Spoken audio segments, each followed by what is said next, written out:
I walked into that conference room expecting to finally hear my name called for the senior analyst promotion I'd earned through 9 years of sacrifice.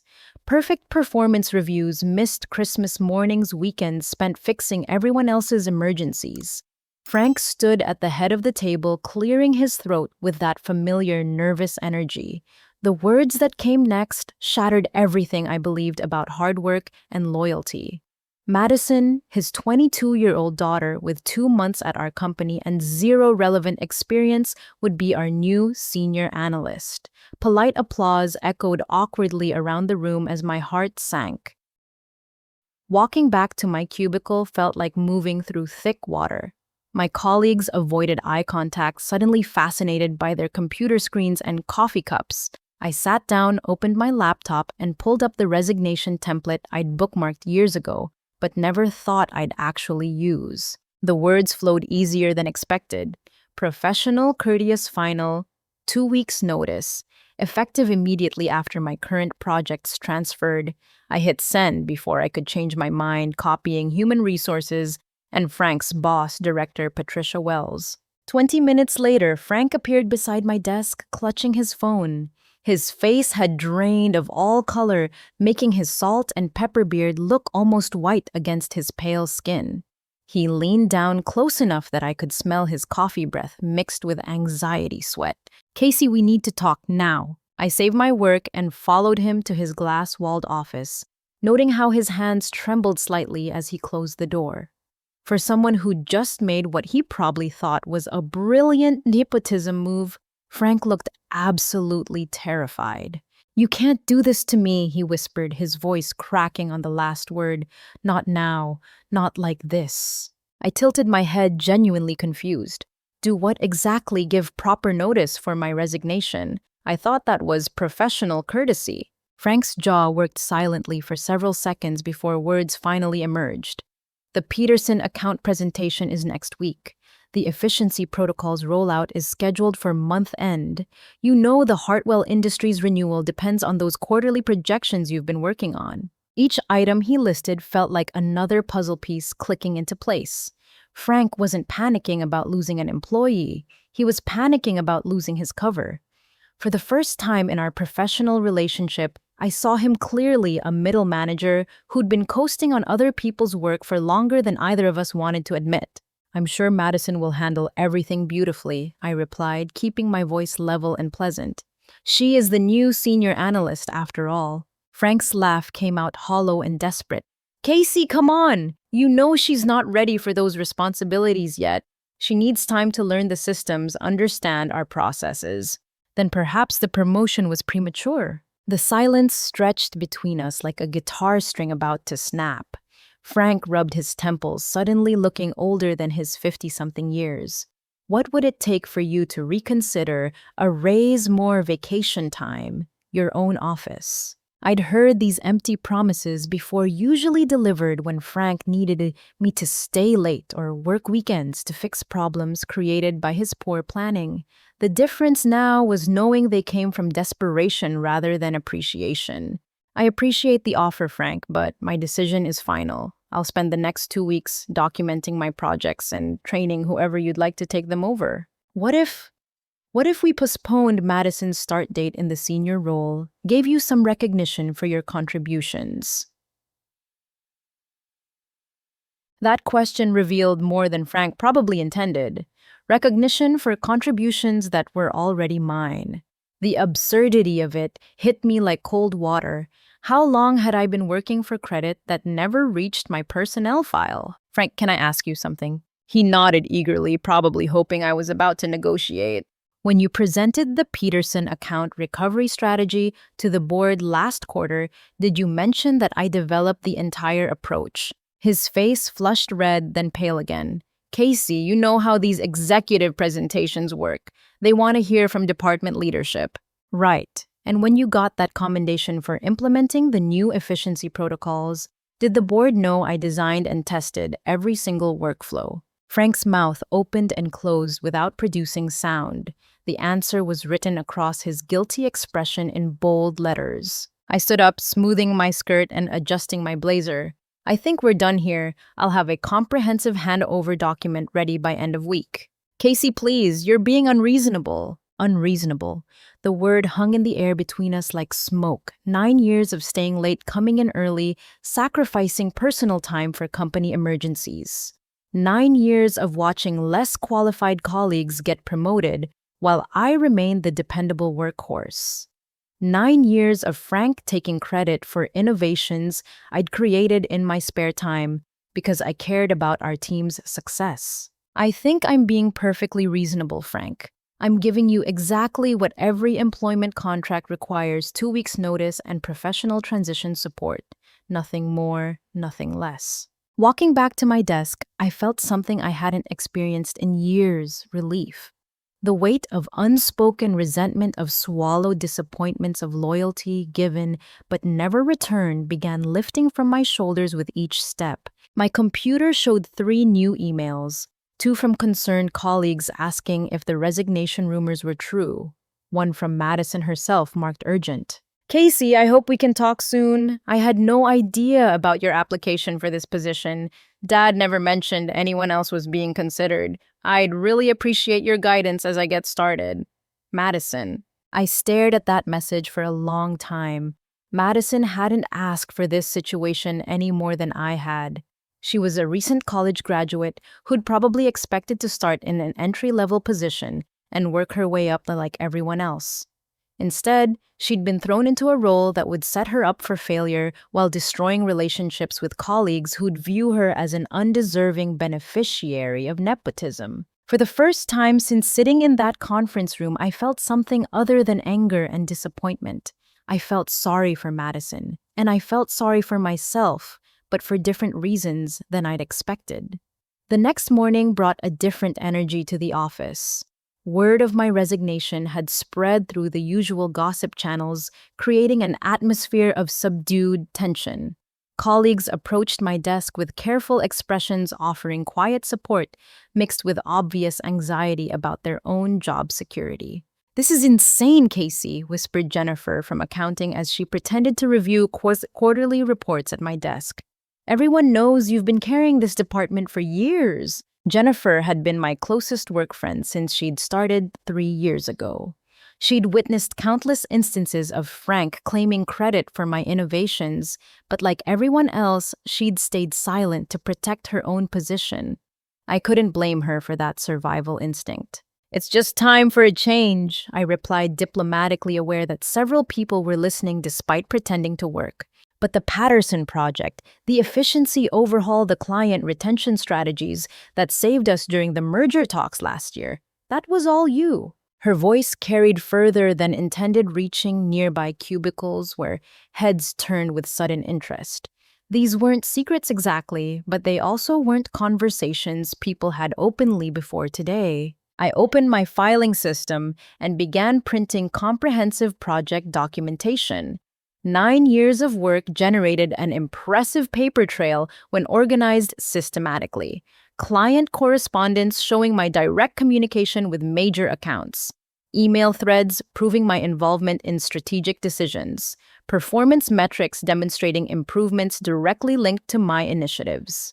"Casey, what's all this?" Jennifer asked, watching the printer work overtime. "Transition documentation. I want to make sure nothing falls through cracks when I leave." That wasn't entirely truthful. What I really wanted was insurance. If Frank had been misrepresenting my contributions for years, then somewhere in the corporate hierarchy, people had inaccurate information about who actually drove our department's success. These documents told the real story. Around 10:30, Madison appeared at my cubicle looking nervous and apologetic. She wore a conservative navy blazer that was slightly too big, probably borrowed from her mother's wardrobe, and carried a yellow legal pad covered in handwritten notes. "Casey, do you have a few minutes? I was hoping you could help me understand some of the systems I'll be working with." Her voice carried the uncertainty of someone who knew she was in over her head, but was trying to handle the situation gracefully. Despite everything, I found myself respecting that approach. "Of course, pull up a chair." For the next hour, I walked Madison through the client management database, explaining how tracking systems connected to billing cycles, renewal dates, and satisfaction metrics. She took careful notes, asking intelligent questions that revealed she understood the complexity of what she'd inherited. "This is incredibly sophisticated," she said, scrolling through screens of data relationships I'd built over years. "How long did it take you to set all this up?" "About 3 years to get the foundation right, then continuous improvement since then." Madison's pen stopped moving. 3 years, but Dad told me this was standard company software that came with training modules. Another piece of the puzzle clicked into place. Frank hadn't just hidden my contributions from upper management, he'd also misled his own daughter about the scope of responsibilities she'd be taking on. "Madison, can I ask you something personal?" She nodded, looking worried. "Did your father explain that I'd applied for this promotion?" Her cheeks reddened with embarrassment. "He said the position opened up and thought I might be interested in trying something more challenging than my current administrative tasks. He never mentioned other candidates." The manipulation was breathtaking in its calculated cruelty. Frank had orchestrated this entire situation to benefit himself without considering how it would impact either his daughter's career development or my professional relationship with her. "I see. Well, you'll do fine once you get familiar with everything." Madison set down her pen and looked directly at me. "Casey, I need to be honest. I don't think I'm qualified for this role yet. I can do basic data entry and client correspondence, but strategic analysis and project management, I've never done anything like that." Her honesty was refreshing after years of Frank's careful deflections and political maneuvering. "Most people grow into challenging positions, Madison. You'll figure it out." "But what if I don't? What if I mess up something important and hurt people's jobs or client relationships?" That question revealed more emotional intelligence than Frank had shown in our entire professional relationship. Madison understood the stakes in ways her father apparently didn't. "Would you like some advice?" She nodded eagerly. "Document everything you do and every decision you make. Ask questions when you're uncertain rather than guessing. And remember that admitting when you need help is a strength, not a weakness." Madison wrote down every word. "Casey, I know this situation is awkward, but would you be willing to help me transition into these responsibilities even after you leave?" The request touched something unexpected in my chest.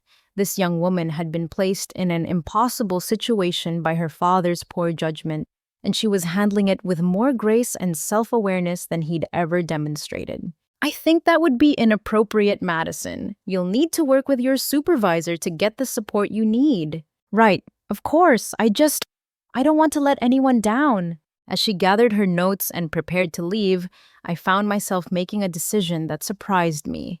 "Madison, one more thing. The Hartwell Industries account renewal is coming up next month. Those client files contain some sensitive information about their internal challenges. You might want to review that background carefully before any meetings." Her eyes widened with gratitude. "Thank you, Casey. Really, I know you didn't have to help me understand any of this." After she left, I returned to my documentation project with renewed focus. If Frank had been misrepresenting my work to corporate leadership while simultaneously setting his daughter up for failure through inadequate preparation, then both situations needed addressing. By lunchtime, I'd compiled a comprehensive portfolio showing my involvement in every major department success over the past 9 years. The evidence was overwhelming and impossible to dispute. Email timestamps, client testimonials, project timelines, performance improvements directly correlated with my initiatives. Jennifer stopped by my desk again this time, carrying 2 cups of coffee and looking concerned. "Casey, I need to tell you something, but you can't let anyone know it came from me." I accepted the coffee and waited for her to continue. "Frank called an emergency meeting with Patricia Wells this morning, right after your resignation hit her inbox." "Oh," Mary from executive support told me Patricia asked for detailed project files on everything Frank's been working on lately. She specifically wanted documentation showing who was involved in each initiative. My stomach dropped. Patricia Wells had a reputation for thorough investigation and zero tolerance for misrepresentation. If she was digging into project histories, Frank's carefully constructed image was about to crumble spectacularly. Did Mary say anything else? Jennifer glanced around nervously before leaning closer. Patricia also requested Frank's performance evaluations for the past 3 years and asked HR to pull your personnel file. Something about wanting to understand staffing decisions and career development patterns. The implications hit me like lightning. Patricia wasn't just reviewing Frank's current crisis management. She was examining his leadership track record and my professional trajectory. Someone at the executive level was asking the right questions. Jennifer, thank you for letting me know. Casey, I should have spoken up years ago about how Frank was treating you. We all should have. I'm sorry it took losing you for anyone to pay attention. Her apology carried the weight of collective guilt from colleagues who'd witnessed injustice, but remained silent to protect themselves. I understood their position, even as it had isolated me professionally. You're speaking up now, I replied. Sometimes that's the best people can do. As I returned to my documentation work, a new email appeared in my inbox. The sender made my pulse quicken. Patricia Wells, Director of Operations. Casey, I'd like to schedule a meeting this afternoon to discuss your transition plans and gather some background on current projects. Would 3 o'clock work for your schedule, Patricia? This wasn't a routine exit interview request. Patricia wanted information, and she wanted it quickly. Whatever Frank had told her that morning hadn't satisfied her questions. I typed back confirmation for 3 o'clock and spent the rest of lunch organizing my documentation into a logical presentation. If Patricia Wells was ready to hear the truth about our department's operations, then I was prepared to provide it comprehensively and professionally. The afternoon meeting would change everything, though I didn't know it yet. The morning of my scheduled meeting with Patricia Wells brought an unexpected complication that would accelerate everyone's timeline dramatically. I arrived at 7:30 to find Frank's office lights already on and the sound of urgent phone conversations echoing through the halls. Madison sat at her new desk, looking pale and shaken, staring at her computer screen with the expression of someone who'd just witnessed a car accident. Her yellow legal pad lay abandoned beside an untouched cup of coffee that had probably been growing cold for hours. Madison, what's happening? She looked up with eyes that were slightly red around the edges. Casey, I think I made a terrible mistake yesterday. A really, really terrible mistake. My stomach tightened. What kind of mistake? The Hartwell Industries presentation. Dad asked me to update their quarterly projections and send the revised files to their executives before our meeting today. But something went wrong with the system, and I think I accidentally deleted their entire account database. The words hit me like ice water. The Hartwell Industries account represented $800,000 in annual revenue. Their quarterly projections weren't just numbers on spreadsheets. They were contractual commitments that determined pricing structures, service levels, and renewal terms for the next fiscal year. Show me exactly what happened. Madison's hands shook as she navigated through the client management system I'd shown her just yesterday. I was trying to update this section here where it shows their projected usage rates, but when I clicked save, everything just disappeared. All their historical data, all the trend analyses, the custom reporting parameters you'd set up, everything. I leaned over her shoulder to examine the screen. The Hartwell Industries account profile now showed basic contact information and nothing else. Years of carefully tracked relationship data usage patterns, satisfaction metrics, and strategic notes had vanished completely. Did you try the restore function? What restore function? My heart sank further. Of course, Frank hadn't explained data backup protocols when he'd thrown his daughter into this role. Madison, show me exactly what buttons you clicked. As she retraced her steps, the scope of the disaster became clear. Madison had been working in administrator mode, which allowed permanent deletion of records without the usual safety confirmations. She'd mistaken the purge account history function for update projections, probably because the buttons were positioned similarly on the interface. Casey, can we fix this? Please tell me we can fix this. The desperation in her voice was heartbreaking.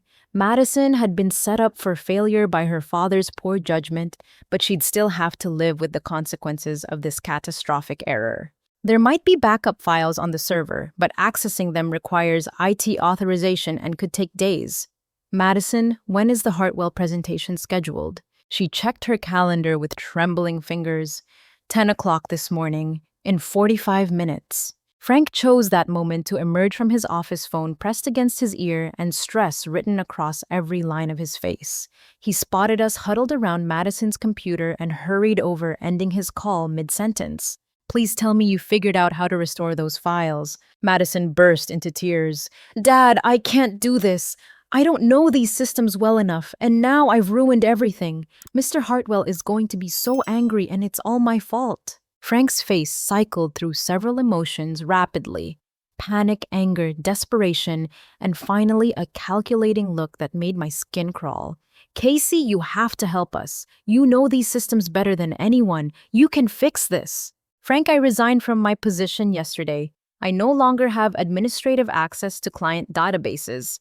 But you could talk to ID, explain the situation, get temporary access restored." The audacity of his request was stunning. After years of taking credit for my work and recently passing me over for a promotion I'd earned, Frank now expected me to solve the crisis his poor judgment had created. That wouldn't be appropriate. Madison is the senior analyst responsible for the Hartwell account. She needs to work with her supervisor to address this situation. Frank's desperation reached a new level. "Casey, please. I know things have been complicated lately, but we're a team. We've always been a team. You can't just walk away when people are counting on you." The manipulation in his voice was almost artistic. After 9 years of watching Frank take credit for my successes while distancing himself from any failures, he was now trying to invoke team loyalty to clean up his mess. "Frank, what exactly did you tell the Hartwell executives when you confirmed this morning's presentation?" His face went pale. "I assured them we had comprehensive quarterly projections ready for review, including the enhanced analytics they specifically requested." Enhanced analytics that Madison had never seen before yesterday. I assumed you would have trained her properly before leaving." The blame shifting was so predictable it would have been funny under different circumstances. Frank had promoted his unqualified daughter to a senior position, failed to provide adequate training, then expected me to clean up the resulting disaster after he'd essentially forced my resignation. Madison wiped her eyes and looked between us with growing understanding. "Dad, did you know Casey had applied for this promotion when you offered it to me?" Frank's silence answered her question more clearly than words could have. "And did you know I wasn't qualified for these responsibilities when you recommended me for the position?" More silence. Madison stood up, her voice stronger than I'd heard it since she'd started. "Dad, I need to resign from this position immediately. I'm not qualified. I wasn't properly prepared, and now I've potentially damaged an important client relationship because you put me in a role I couldn't handle." "Madison, honey, you just need more time to learn." "No, Dad, I need to fix this mess first, then step down gracefully before I cause more damage." She turned to me with determined eyes. "Casey, I know you don't owe me any help, but would you be willing to contact the Hartwell executives and explain what happened? They deserve honesty about the situation, and they might be more understanding if it comes from someone with a long-standing relationship with their company." Her request surprised me with its maturity and integrity. Madison was taking responsibility for her mistakes while recognizing the limitations Frank had refused to acknowledge. "I can make that call," I agreed, "but I'll need to be completely honest about what happened and why." "I understand, and I'll accept whatever consequences come from that honesty." Frank looked between us with growing horror as he realized his carefully constructed narrative was unraveling in real time. "You can't tell Hartwell that Madison was unqualified for the position. That reflects poorly on my management judgment." Madison and I exchanged a look that spoke volumes. In that moment, we both understood that Frank's primary concern wasn't the client relationship, the company's reputation, or his daughter's professional development. He was worried about how the truth would affect his own image. "Dad, your management judgment got us into this situation. Maybe it's time to let someone with better judgment get us out of it. As I picked up the phone to call Hartwell Industries, I realized this crisis would accelerate everyone's timeline dramatically. By noon today, multiple people would know the truth about Frank's leadership capabilities, Madison's premature promotion, and my role in the department's actual successes. The conversation I was about to have would change everything for all of us. The call to Hartwell Industries went better than expected, mostly because their chief financial officer, Robert Chen, had worked with me directly on several projects over the past 2 years. When I explained the database situation honestly, his response was professional but concerning. Casey, I appreciate your candor about this situation. However, I need to express serious concerns about the stability and reliability of your organization's client management practices. This kind of data loss suggests systemic problems with both technical procedures and staff training. His words carried the weight of someone who was reconsidering a significant business relationship. Robert, I understand your concerns completely. I'm no longer in a position to address these issues directly, but I wanted to ensure you had accurate information about what happened. Will you be available for transition support if we decide to continue this partnership? That question put me in an awkward position. My employment with the company ends in 2 weeks. After that, any ongoing support would need to be arranged through official channels. I see. Casey, can I ask why you're leaving? Your work has been exemplary, and this seems like an unusual time for personnel changes. Robert's question forced me to choose between diplomatic deflection and honest professional communication. I've decided to pursue other opportunities that better align with my career goals. Well, that's unfortunate for your current employer. Let me know if you'd be interested in discussing consulting opportunities once you're available. After ending the call, I found Frank pacing outside the conference room where Patricia Wells was waiting for our 3 o'clock meeting. His nervous energy was palpable, and sweat stains were visible under his arms, despite the office's efficient air conditioning. What did Hartwell say? Are they canceling the contract? They're concerned about data management practices and staff training protocols. Robert didn't make any immediate decisions about contract renewal. Frank's face crumpled with relief and remaining anxiety. Okay, that's manageable. We can smooth this over, implement some new procedures, maybe offer them a discount for the inconvenience. His assumption that this situation could be easily managed revealed how little he understood about client relationship dynamics or the broader implications of what had happened. Frank, you should know that Patricia Wells requested this meeting to discuss project backgrounds and staffing decisions. She's likely to ask detailed questions about department operations. The color drained from his face again. What kind of questions? The kind that require accurate answers. Patricia's administrative assistant appeared in the hallway right on schedule. Casey, Director Wells is ready for you now. Patricia's office was larger than Frank's, with windows overlooking the downtown business district and walls lined with awards recognizing various company achievements. She sat behind a polished mahogany desk that was organized with military precision, reviewing a thick folder that I suspected contained my personnel file. Casey, thank you for making time on short notice. Please have a seat. Patricia was in her early 50s with silver-streaked hair pulled back in a professional bun and intelligent gray eyes that seemed to see through corporate nonsense with surgical precision. Her reputation for thorough investigation and fair decision-making had earned respect throughout the organization. I understand you've submitted your resignation. That's unfortunate timing given some recent concerns that have come to my attention. She opened the folder and pulled out several documents I recognized immediately: my performance evaluations, project completion reports, and client satisfaction surveys spanning my entire 9-year tenure. Your track record is remarkable, Casey. Consistently excellent performance ratings, innovative solution development, exceptional client feedback, which makes your departure particularly puzzling. Patricia's tone was neutral but probing. She was clearly building toward specific questions. I appreciate that feedback. I've enjoyed contributing to the company's success. Help me understand something. Looking at these project reports, I see your name associated with our most successful initiatives over the past several years. the Peterson account recovery, the efficiency protocol implementation, the client retention strategies that helped us through the merger discussions. Yet when I review departmental presentations to executive leadership, Frank's name appears as the primary contributor on most of these initiatives. The question hung in the air between us like a challenge. Patricia wasn't asking about my resignation anymore. She was investigating the attribution of major departmental achievements. I've always worked collaboratively with Frank on departmental projects. Collaboratively, I see. Patricia pulled out another document. This is the presentation Frank gave to the board last quarter about our efficiency improvements. He received significant recognition for developing what he called innovative workflow solutions that revolutionized our operational capacity. She slid the presentation across the desk for me to review.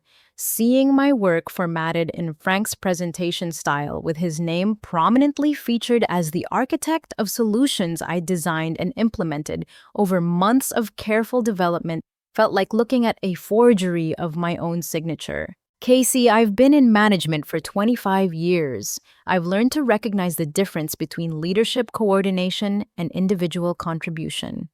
What I'm seeing in these files suggests a pattern of misattributed credit that concerns me greatly. Her directness surprised me. I'd expected corporate diplomacy and careful questions, not this level of investigative clarity. Patricia, I'm not sure what you'd like me to say. I'd like you to tell me the truth about who actually developed these innovations. Not what's politically convenient or diplomatically appropriate, but what actually happened. The moment felt like standing on the edge of a cliff. For 9 years, I'd maintained professional courtesy about Frank's credit-taking behavior, partly from loyalty and partly from fear of professional retaliation. Patricia was offering me an opportunity to set the record straight, but doing so would fundamentally alter multiple people's careers, including my own. The efficiency protocols began as my response to productivity concerns Frank raised in staff meetings. I researched best practices, interviewed employees about workflow challenges, and designed the initial framework during my own time. Frank provided guidance and approval for implementation. And the Peterson account recovery strategy, I developed that approach after identifying patterns in their usage data that suggested underlying operational issues. The solution required custom modifications to our service delivery model. Patricia made notes on a legal pad while I spoke. Frank's presentation to the board described this as his strategic insight into client relationship management. Frank approved my recommendations and presented them to corporate leadership. Casey, I need to ask you directly, did Frank actively participate in developing these solutions, or did he primarily serve as a conduit for presenting your work to upper management? The question was fair, precise, and impossible to answer without acknowledging the truth about our working relationship. Frank's strengths lie in administrative coordination and stakeholder communication. My contributions have focused more on technical problem-solving and strategic analysis. Patricia's slight smile suggested she understood exactly what I wasn't saying directly. I see. And how did you feel about the recent promotion decision? This question felt like the most dangerous territory yet. I was disappointed not to be considered, but I understand that management has many factors to weigh in staffing decisions. Actually, you were considered. Frank submitted a detailed report recommending against your promotion, citing concerns about your leadership readiness and strategic thinking capabilities. The words hit me like physical blows. Frank hadn't just passed me over for a promotion. He'd actively argued against my advancement, using criteria that contradicted everything Patricia had just reviewed in my performance files. I wasn't aware of that assessment. Frank's report specifically stated that while you were technically competent, you lacked the innovative thinking and big-picture perspective necessary for senior-level responsibilities. Patricia's voice carried a note of skeptical disbelief. Given what I'm learning about your actual contributions, that assessment appears to be significantly inaccurate. The scope of Frank's deception was breathtaking. He'd stolen credit for my innovations, while simultaneously using my supposed lack of innovation to justify blocking my career advancement. Patricia, I'm not sure how to respond to that information. You don't need to respond right now, but I do need you to consider withdrawing your resignation while we conduct a comprehensive review of departmental operations and personnel decisions. Her request caught me completely off guard. I'm not sure that would be appropriate. Casey, this morning's incident with the Hartwell account has revealed serious concerns about current staffing and training practices. Madison voluntarily stepped down from her promotion this afternoon, acknowledging that she wasn't adequately prepared for the role's responsibilities. Frank's handling of this entire situation raises questions about his judgment and leadership capabilities. Patricia leaned forward, her expression serious but encouraging. We need someone with deep knowledge of our client relationships and operational systems to help us stabilize this department while we evaluate long-term solutions. Your expertise and institutional knowledge make you uniquely qualified for that responsibility. What kind of responsibility are you talking about? Acting department manager with full authority to implement necessary changes and a mandate to establish sustainable operational procedures. The position would come with immediate salary adjustment to senior management levels and consideration for permanent promotion based on performance. The offer was everything I'd worked toward for 9 years, presented under circumstances I'd never imagined. Patricia, this is a significant decision. I'd need time to consider all the implications. Of course, take the time you need. But Casey, I want you to understand something clearly. This company values your contributions, even if previous recognition has been inadequate. We're prepared to correct that situation if you're willing to help us move forward. As I left Patricia's office, my mind was spinning with the implications of everything I'd learned. Frank's deception had been systematic and deliberate. Madison had shown integrity by recognizing her limitations. Patricia was offering me the career advancement I had earned while asking me to help repair the damage Frank's poor judgment had created. The next 24 hours would determine everyone's future with the company. The following morning brought a summons I hadn't expected: a formal meeting in the executive boardroom with Patricia Wells, HR Director Susan Martinez, and Chief Operating Officer James Thompson. The invitation arrived by email at 6:30 a.m. with a note requesting I bring any documentation relevant to my departmental role and project contributions. I spent an hour organizing the comprehensive portfolio I'd compiled over the past few days, cross-referencing timelines and ensuring every claim could be substantiated with concrete evidence. If this meeting was what I suspected, then precision and professionalism would be critical. The boardroom was intimidating under normal circumstances, with its polished conference table that could seat 20 people and wall-mounted monitors displaying real-time company performance metrics. Today, it felt like a courtroom where careers would be decided based on evidence and testimony. Frank was already seated when I arrived, looking haggard and nervous. He'd apparently been up most of the night, judging by his wrinkled shirt and the coffee stains on his tie. Madison sat beside him, composed but obviously anxious, clutching a folder that probably contained her formal resignation letter. "Casey, thank you for joining us," Patricia said as I took a seat across from Frank. "We've called this meeting to review recent events and discuss personnel changes that may be necessary for departmental stability." Susan Martinez, whom I'd worked with on various HR matters over the years, opened her laptop and pulled out a digital recorder. "This conversation will be documented for personnel records. Everyone present has the right to request union representation if desired." Frank's face went pale at the mention of formal documentation.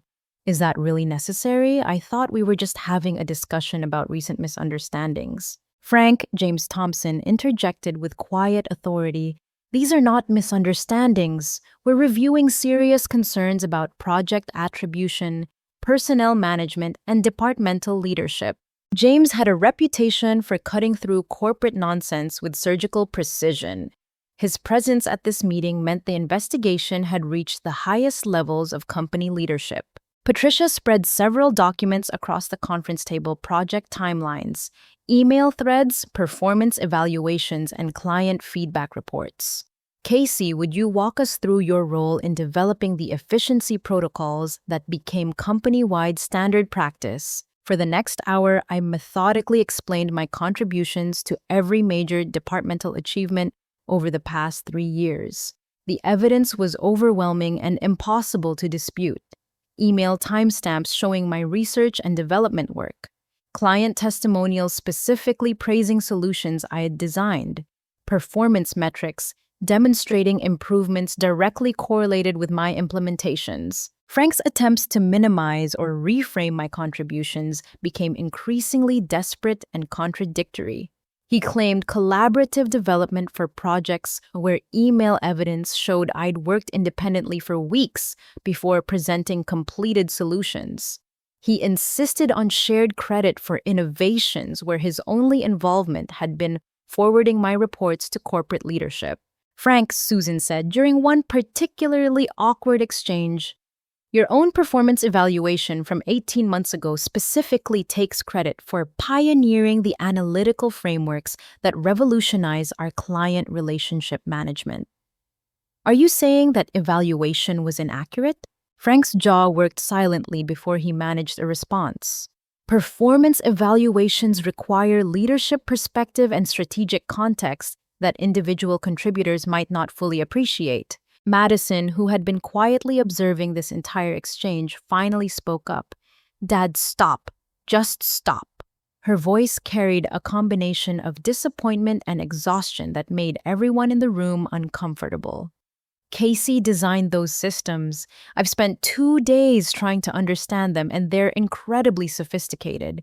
You couldn't have developed that level of technical innovation while managing all your other responsibilities." The betrayal in her voice was heartbreaking.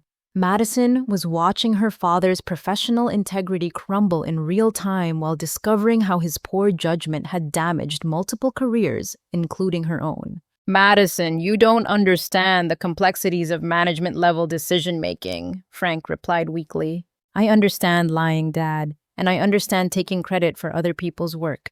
That's what you've been doing to Casey for years." James Thompson leaned forward, his expression serious. "Frank, based on the evidence presented here and our own investigation, we're prepared to offer you 2 options. You can accept reassignment to an individual contributor role with appropriate compensation adjustment, or you can accept a severance package and seek opportunities elsewhere." The ultimatum hung in the air like smoke. Frank's career as a manager was effectively over regardless of which option he chose. "This is ridiculous," Frank sputtered. "I've been with this company for 12 years. I've built relationships, managed teams, delivered results." "You've taken credit for other people's results," Patricia corrected firmly. "That's not the same thing as leadership." Susan opened another folder and pulled out several documents. "Casey, we'd like to formally offer you the position of department manager with full supervisory authority and decision-making responsibility for operations, staffing, and strategic direction. The salary represents a 40% increase from your current compensation, plus performance bonuses tied to departmental success metrics." The offer was generous, almost to the point of embarrassment. After years of working for recognition that never came, the company was now offering comprehensive career advancement that exceeded my original expectations. "We'd also like to discuss the Hartwell Industries situation," James added. "Robert Chen called me personally yesterday to express concerns about our data management practices and staffing decisions. He indicated that his company's continued partnership depends on working directly with you on their account." That information added another layer of complexity to the situation. Hartwell Industries was essentially offering me job security while threatening to end their relationship with the company if I wasn't involved in managing their account. "Robert specifically requested that you personally oversee their account transition and relationship management going forward," Patricia continued. "He was impressed by your honesty about recent events and wants to ensure similar communication standards for future interactions." Madison raised her hand tentatively like a student asking permission to speak. "Can I say something?" James nodded encouragingly. "I want to apologize publicly for my part in this situation.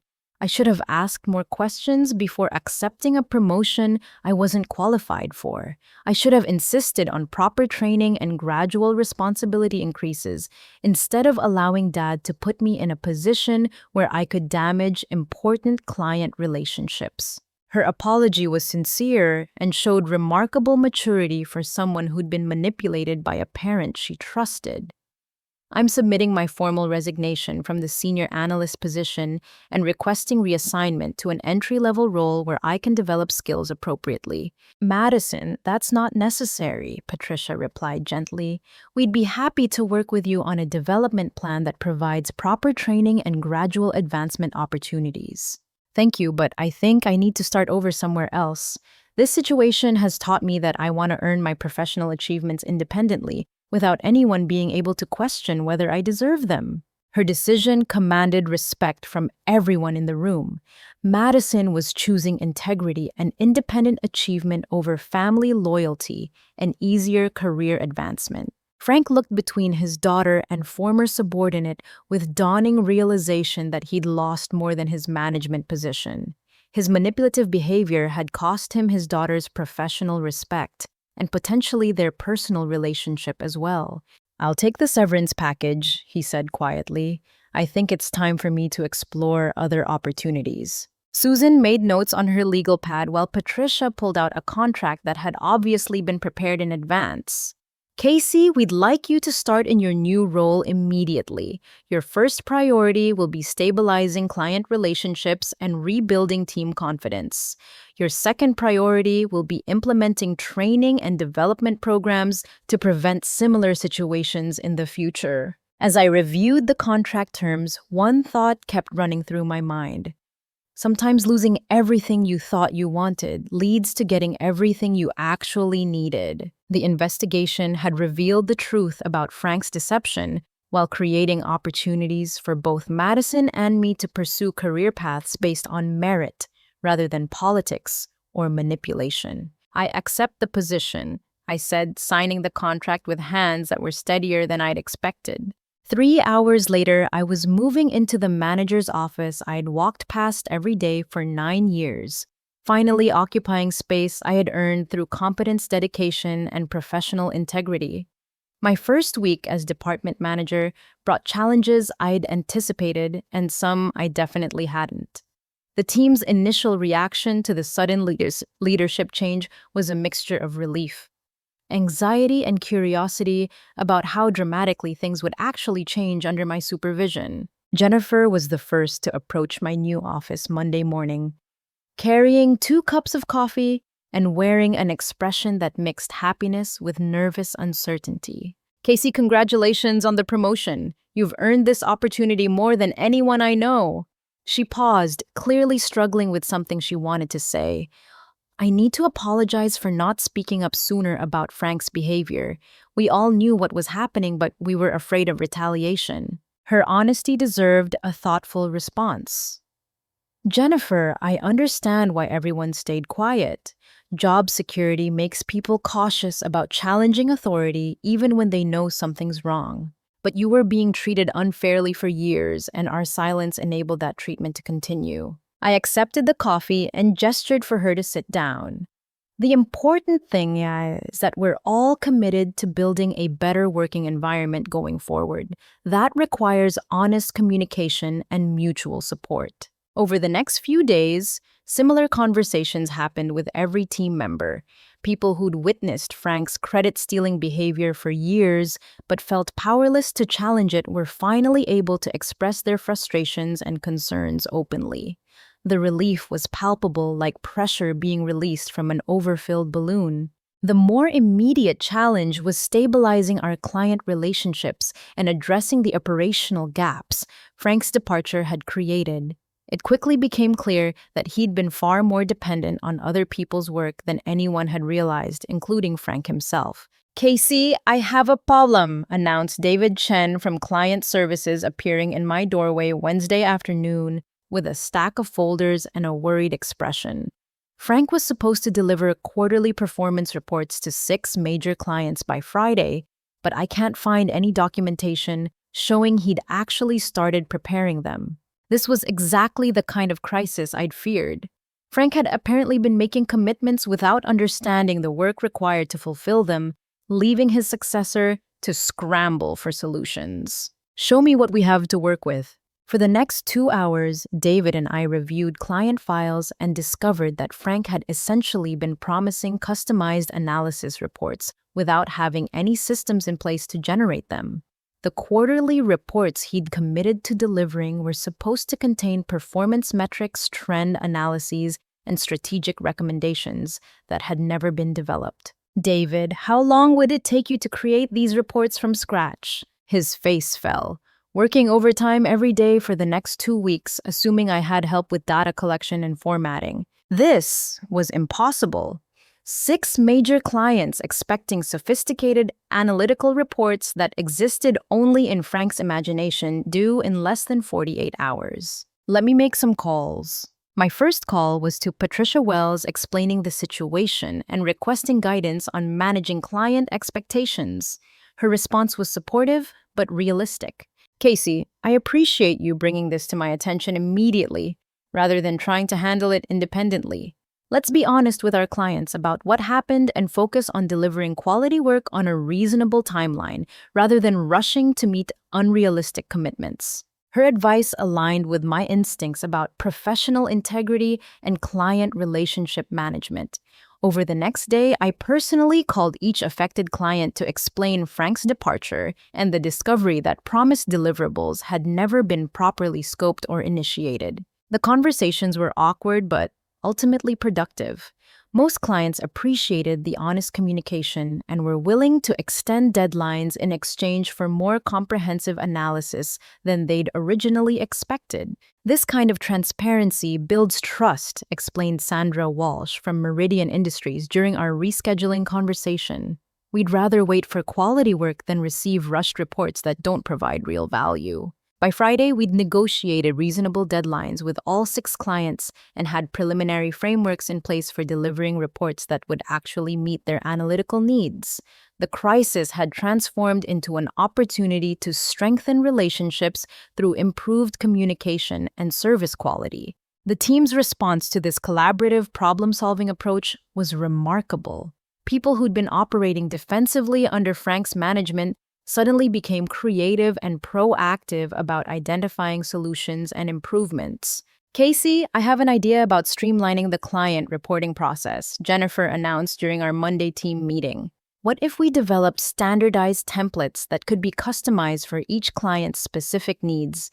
It would save time while ensuring consistency and quality. Her suggestion was exactly the kind of systematic thinking I'd hoped to encourage.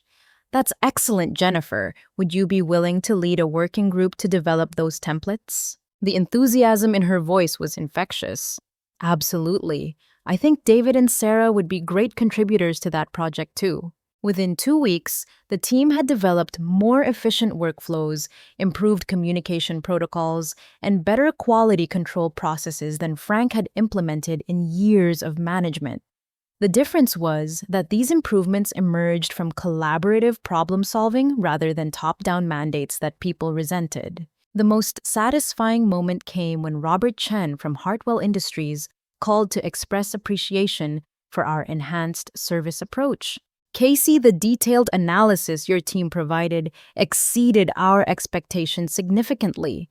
The strategic recommendations alone will save us considerable time and resources in our planning process. We'd like to discuss expanding our partnership to include additional analytical services. That call represented vindication for years of work and validation of my management approach. Hartwell Industries wasn't just maintaining their partnership. They wanted to increase their investment in our services based on improved quality and communication. On Friday afternoon, Patricia Wells stopped by my office with a folder containing performance metrics for my first month as manager. Casey, I thought you'd like to see some preliminary results from the leadership transition. The numbers were impressive.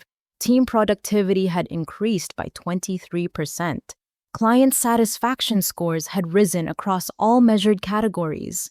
Employee engagement surveys showed dramatic improvement in job satisfaction and confidence levels. These results exceed our most optimistic projections. Patricia said with obvious satisfaction. More importantly, they demonstrate that our decision to investigate Frank's management practices and promote you was absolutely correct. She handed me another document that made me smile, a formal commendation for exceptional leadership during organizational transition signed by James Thompson and filed in my personnel record.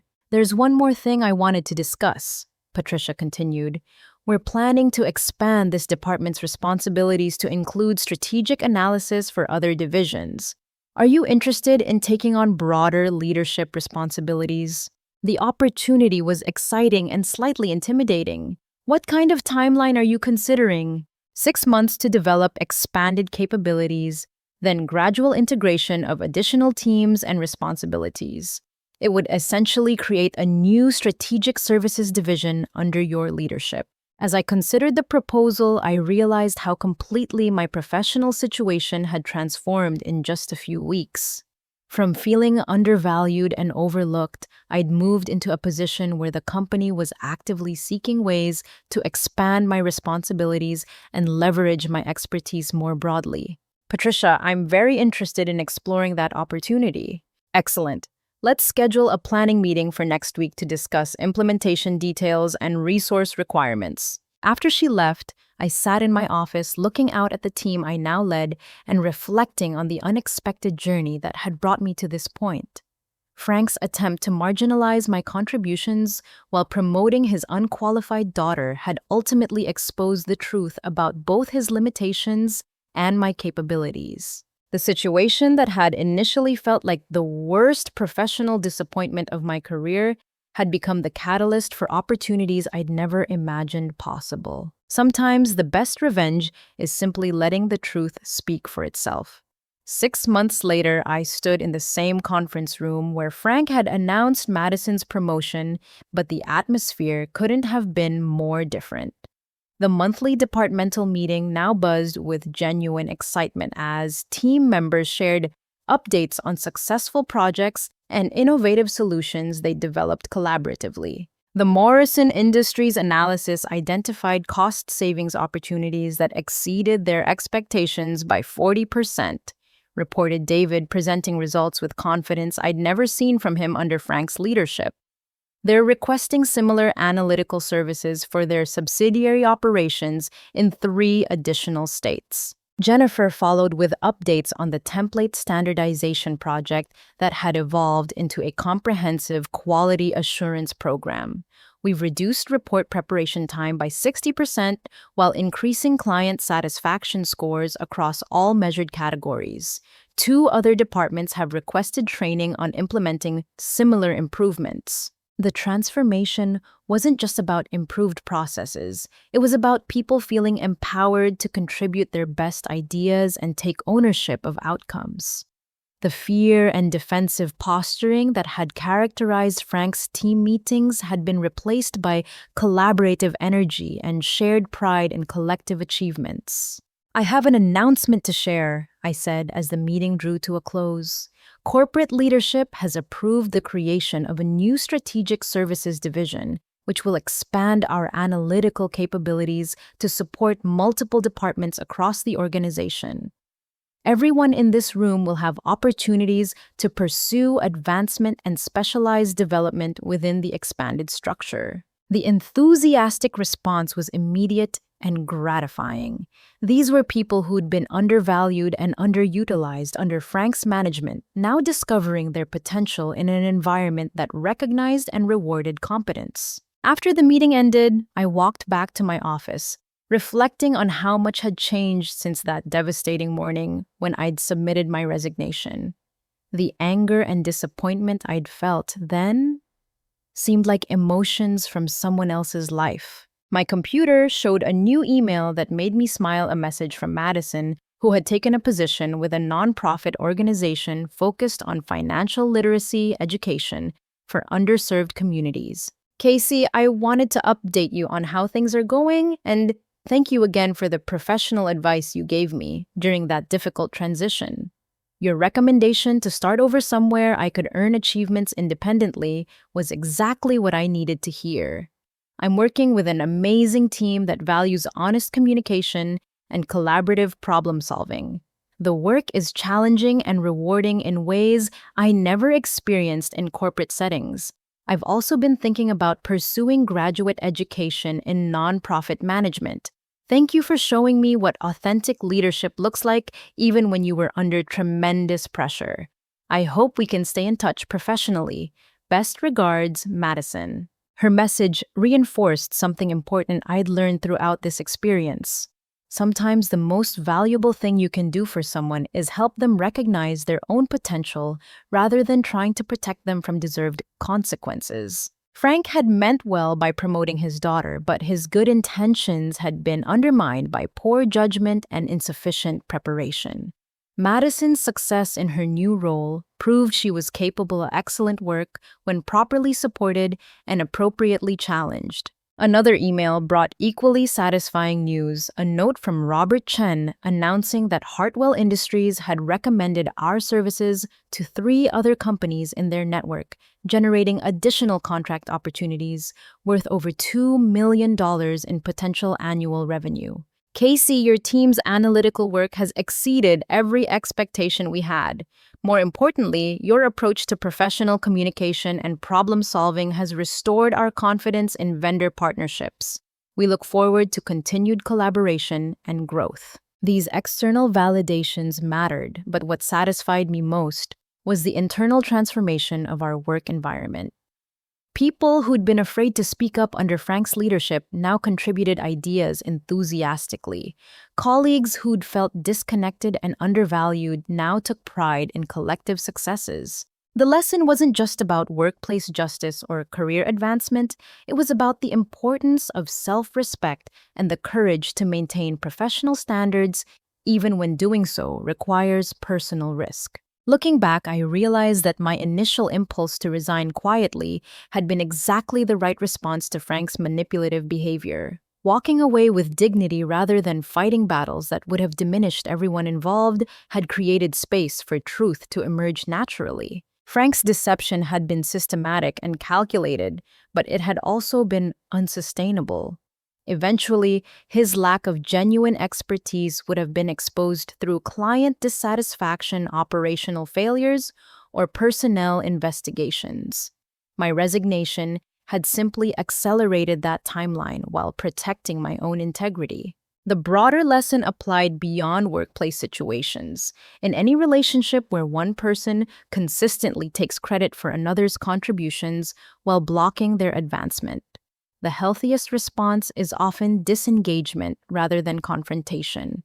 People who are willing to manipulate and deceive will rarely be convinced to change their behavior through argumentation or appeals to fairness. But when you step away from toxic situations with your principles intact, you create opportunities for better relationships and environments that value your authentic contributions. The company's willingness to investigate Frank's management practices and correct systematic problems showed that organizations can learn and adapt when presented with clear evidence and honest communication.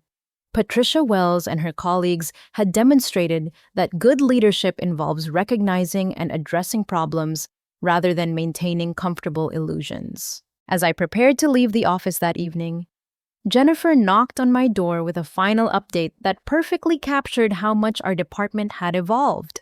Casey, I just wanted you to know that everyone on the team has been talking about how different things feel now compared to 6 months ago. People actually look forward to coming to work. We're proud of what we're accomplishing together, and we trust that our contributions will be recognized fairly. Her words represented the ultimate measure of successful leadership, creating an environment where people can do their best work while feeling valued and supported. Thank you for telling me that, Jennifer. Building that kind of workplace culture has been my primary goal. You've definitely achieved it. We all feel fortunate to be working with you rather than for you, if that makes sense. It made perfect sense. The difference between collaboration and exploitation, between leadership and manipulation, between recognition and appropriation had become clear to everyone involved. Walking to my car that evening, I thought about how dramatically my perspective on loyalty and professional relationships had changed. True loyalty must be mutual to be sustainable. Competence deserves recognition regardless of organizational politics. And sometimes the most powerful thing you can do when facing injustice is simply refuse to participate in systems that don't reflect your values. The courage to walk away from situations that don't serve your growth often creates space for opportunities that exceed your original expectations. By maintaining my integrity during a difficult transition, I'd discovered capabilities and possibilities I'd never imagined were available. Frank's attempt to marginalize my contributions while advancing his daughter's career had backfired spectacularly, but the real satisfaction wasn't in his downfall. It was in the positive transformation of our entire work environment and the genuine opportunities for growth and advancement that emerged when manipulation was replaced with honest leadership. The most important lesson was personal. You teach people how to treat you by what you're willing to accept. When you consistently accept less than you deserve, you train others to undervalue your contributions.